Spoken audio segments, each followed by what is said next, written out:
Okay, so this is a quick video on the 2019 paper and how to get an A star. Okay, so the first question, I haven't got the paper in front of me, so I'm doing this from the top of my head, but the first question, just a percentage change, use the Tom Attridge notes, I think it's minus 20.43%, 2 out of 2.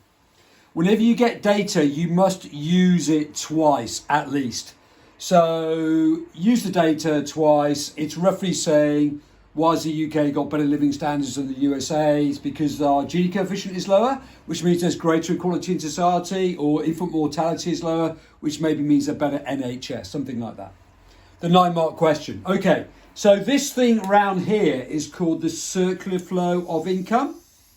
Okay, we haven't spent a lot of time on this, but out of this circular flow comes withdrawals. And also we have a thing which is called injections coming in.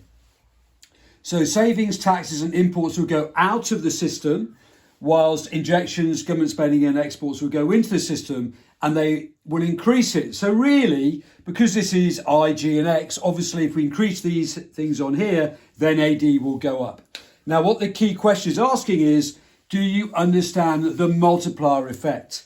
And you know that the simple multiplier, which is on the syllabus, is that K equals 1 minus the MPC, or the more complex multiplier, which you don't need to worry about, is 1 minus the MPC plus the MPM plus the MRT. Or the multiplier can also be seen as 1 divided by the MPS, because the MPC plus the MPS must equal 1. Okay, so then you need to explain the multiplier effect. Okay, so multiplier effect, if your MPC is 0.9, the multiplier comes out as 10, and if the MPC is 0.5, the multiplier comes out as 2. We simply put the numbers in. In reality, of course, our multiplier in the UK is roughly about 2.2. So we put 10 billion quid in, and then we're going to get 22 billion out. Why does that take place? It's because we spend 10 billion.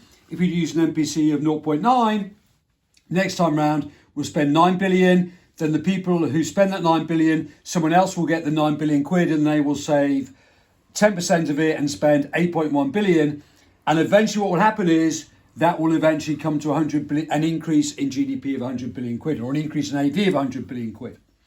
Okay, so if you increase injections into the economy, then aggregate demand is going to go up, and then there will be a multiplier effect in terms of all of that. Now, obviously, if you move from here to here, that's absolutely fine, really simple stuff. Here, there's a trade-off between inflation and growth, and here there is just demand pull inflation. So it will also depend on what your negative output gap is. However, AD will go up, but then if AD goes up, which is economic growth, then we'll also get an increase in economic growth, and that will also increase investment. Investment is the accelerator effect, and then we're going to get the AS curve also moving out. And obviously, if investment also goes up, that will also then kick in the multiplier again. So just a quick word is injections and withdrawals. It's a bit like saying if I, G or X go up. Okay.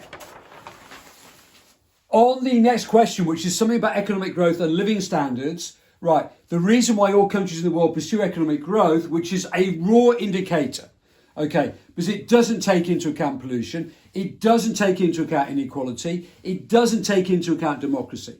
Okay, so what a lot of these questions are getting at, particularly at A-level economics, is do you understand the difference between economic growth and living standards? Okay, so economic growth is a good thing to get.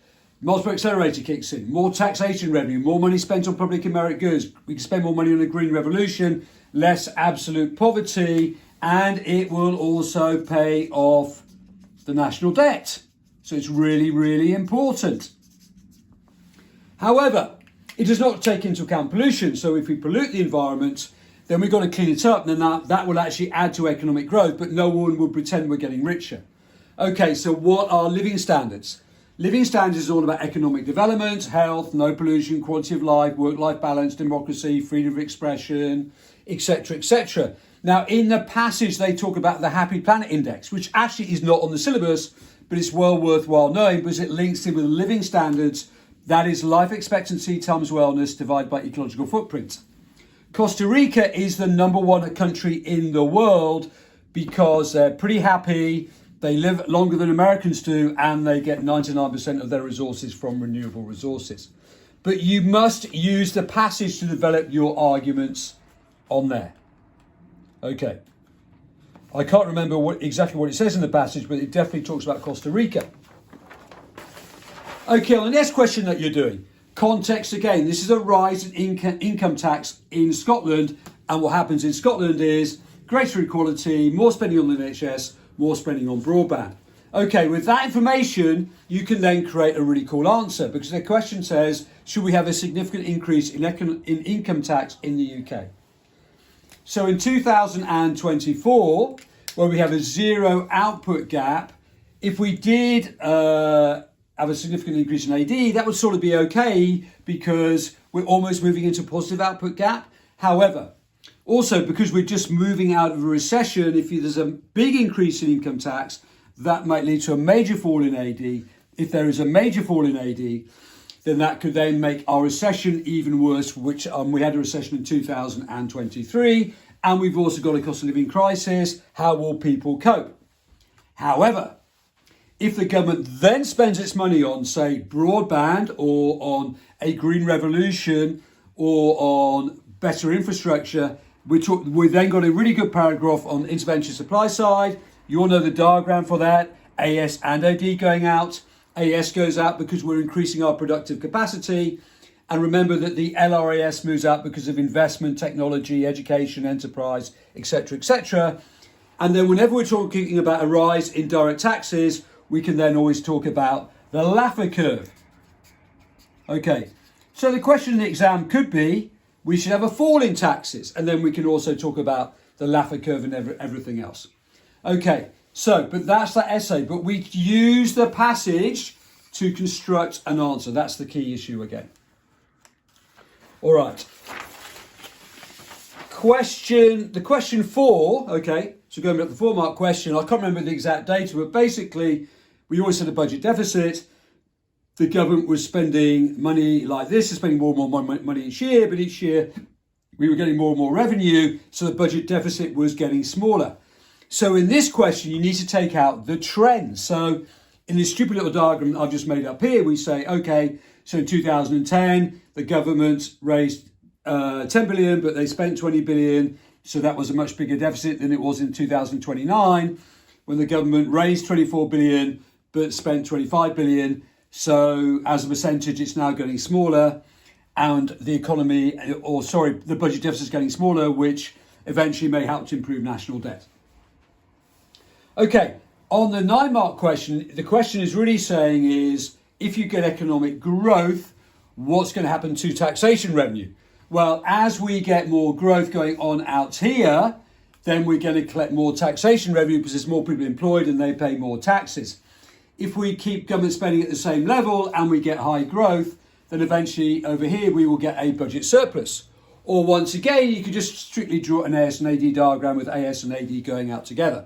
But that's the diagram that you need. But you've got to explain the relationship between economic growth and taxation revenue. Okay, next question on here. Essay 1. How is the exchange rate determined? Well, we've done this to death in class loads and loads of times. Right, so this is the exchange rate determined by the supply and demand of a diagram. This is our exchange rate. If we have a trade deficit, so we import more than we export, then the exchange rate will fall, because every time we import a good, we have to change our sterling into, say, euros, and that will increase the supply of sterling, which will mean the exchange rate will then go down. Okay, so the trade deficit will affect the exchange rate. If the UK sends lots of money abroad, that will also increase the supply of sterling, because once again, we've got to change our sterling and put it into euros if we're investing in Europe. Also, if the interest rate goes down, that whole money goes abroad. So you go onto banks, you put more sterling into the banks and you change it into euros. And if speculators sell sterling because they think the exchange rate is going to fall, that will also make the exchange rate fall. Obviously, if the exchange rate goes up, it'd be a trade surplus, FDI coming into the UK, interest rates going up, or speculators buying sterling. So the diagram we'd probably then use is demand and supply then. Okay, so how is the exchange rate determined? If you get all of that in, you're going to get close to 15 out of 15. Second part of the essay is you must understand if you decrease the exchange rate, in theory, aggregate demand should go up because export prices fall, import prices rise, so therefore we sell more exports, we buy fewer imports, and AD is equal to C plus I plus G plus X minus M, increase in economic growth, increase in full employment, improvement in the balance of payments, but we will get cost push inflation. All right, moving on to the next part of this quick talk. So we're doing essay 1. Over time, you all know now that the UK exchange rate has fallen, and that is probably because we have a trade deficit all of the time. Fall in the exchange rate, decrease in export prices fall, import prices go up. I don't need to use this example, it's a bit naff, but this explains it. Our exchange rate has gone down, so if you want 10 quid, originally we'd have to sell our goods for 20 euros to get 10 quid back. Now we only need to sell it for 10 euros to get 10 quid back. So in the UK, we still get the same amount of money back, even though the price has fallen. In simple terms, if the exchange rate falls, AD goes up. But as you all know, we will get inflation, cost push inflation, which is not good for the UK economy, particularly when we've got a cost of living crisis. E.g., £1, €2, £1, €1. If we're buying, say, a barrel of oil for 100 euros, here it's going to cost us 100 quid, and here it's, at this exchange rate, it's only going to cost us 50 quid. It's very cold in the room, and my hands are freezing. Okay, next one on there, applied to the UK, a low exchange rate. UK exchange rate has fallen. In theory, if the exchange rate goes down, we will there'll be an increase. There will be if the exchange rate goes down, there'll be a decrease in export prices, an increase in import prices. Therefore, the AD should go up. Right. So if AD goes up, economic growth good. Unless the output gap is positive, then we're going to get demand pull inflation. We should get more jobs in the UK, and the balance of payments should improve. However, we're going to get cost push inflation. Right. However, it could be dangerous with the cost of living crisis in 2024. Okay, so these are points of evaluation. This is solid analysis on here. So we've got an okay answer. However, we've also got the Marshall-Lerner and the J-curve that looks like this. So what's all this about here? So basically, sorry, I've missed off a page there. So basically, this is saying, the Marshall-Lerner, if the sum of export and import elasticities are greater than 1, then the fall in the exchange rate will mean the balance of payments will improve. What the hell does that mean? Okay, so this is the theory. If that occurs, then the balance of payments will eventually get better after 18 months. This is what the theory tells us. But think about it. In the UK, we have a small manufacturing sector. So even if the price of your manufactured goods goes up, because we don't produce the goods in the UK, therefore we still got to buy them. So there is a tendency to have an inelastic demand for imports that come into the UK, particularly on things like food, oil and gas. So therefore, if the price goes up, okay, we do demand fewer goods, correct, but we will spend more money on those goods. So in 2024, the exchange rate has fallen, right, but the exchange rate's been falling over a very, very long period of time now in the UK, and still in 2023, even though the exchange rate has fallen for years and years and years and years, we still have a record trade deficit. So therefore, the Marshall-Lerner equation is not holding in the UK. That's the important point. And that's it. Thank you very much.